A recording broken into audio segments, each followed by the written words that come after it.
Petanglah petang menyilap lampu, ambek kursi tan di pucuk meja. Petanglah petang kemana aku, denia umbang dek bebada. Perkenalkan, nama saya Rasya Elmira Rozi. Saya dari Adil Alifah. Pagi hari pergi berkebun. Pergi ke kebun menanam tomat. Assalamualaikum saya ucapkan kepada Bapak Ibu Dewan Juri yang terhormat.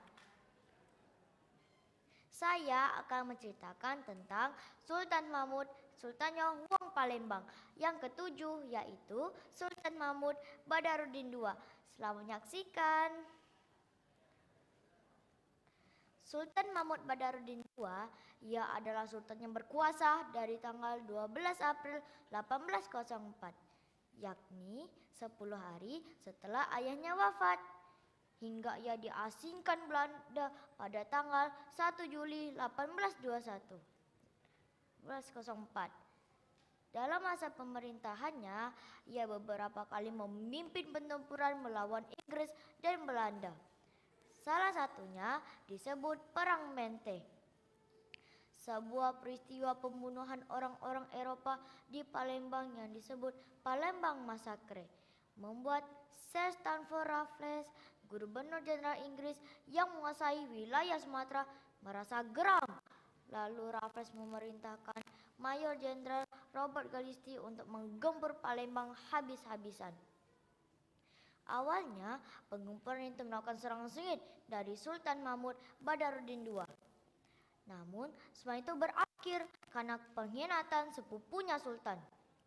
Setelah peperangan itu, Raffles pun membagi dua wilayah Kesultanan Palembang, yaitu wilayah dalam dikuasai oleh Sultan Mahmud Badarudin II. Sedangkan wilayah ibu kota dikuasai oleh sepupunya Sultan, yaitu Ahmad Najamuddin II. Pembagian itu membuat kekacauan di wilayah Kesultanan Palembang. Namun, semua itu berakhir karena Konvensi London 1814. Pemerintah Hindia Belanda pun menyatukan kembali wilayah Kesultanan Palembang dan menunjuk Sultan Mahmud Badarudin II menjadi penguasa tunggal. Untuk menguji kesetiaan Sultan, Hindia Belanda mengirim tim ekspedisi ke pedalaman Sumatera Selatan yang dipimpin oleh Herman Warner Mungtihe. Saat di perjalanan, Mungtihe melakukan serangan dari rakyat Palembang, sehingga membuat ekspedisi itu pun gagal dilakukan. Karena kegagalan itu, pihak Belanda pun meminta pertanggungjawaban kepada Sultan Mahmud Badarudin II. Mereka meminta untuk mendatangkan putra mahkota ke Batavia. Namun, permintaan itu ditolak oleh Sultan. Karena penolakan itu, pihak Belanda pun mengirim 200 orang tentara serta 2 kapal perangnya. Namun, itu gagal dilakukan karena kokohnya pertahanan benteng Kuto Besa. Tapi Sultan tahu bahwa pihak Belanda akan kembali lagi dengan wilayah dengan pasukan yang lebih besar. Sultan pun membuat strategi. Ia pun memerintahkan untuk memasang pacung-pacung kayu dari arah depan di antara Pulau Kemarau dan Pelajung. Sedangkan dari arah belakang, Sultan memerintahkan untuk memasang rakit-rakit agar kapal Belanda tidak dapat masuk ke pusat kota.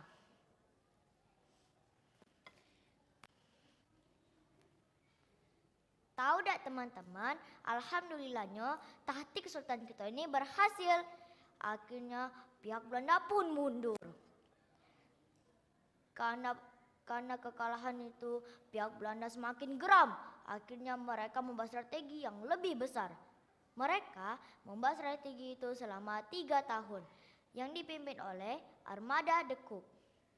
Salah satu dari strategi mereka yaitu memesan kapal khusus untuk mencabut pancung-pancung kayu itu.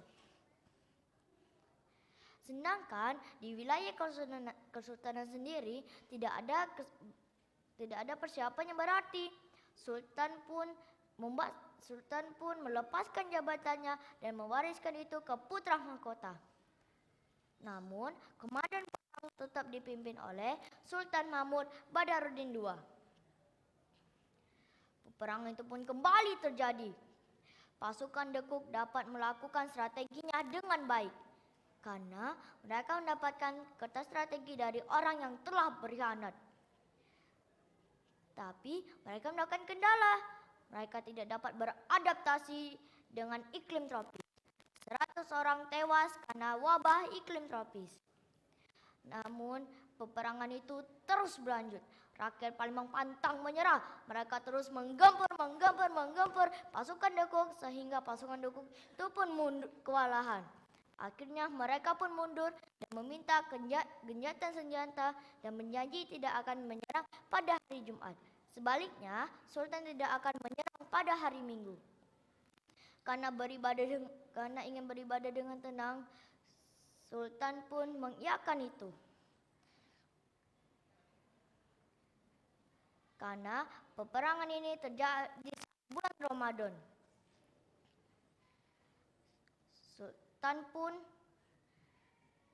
Sultan pun ditangkap dan diasingkan ke Ternate hingga beliau wafat pada tanggal 26 September 1852.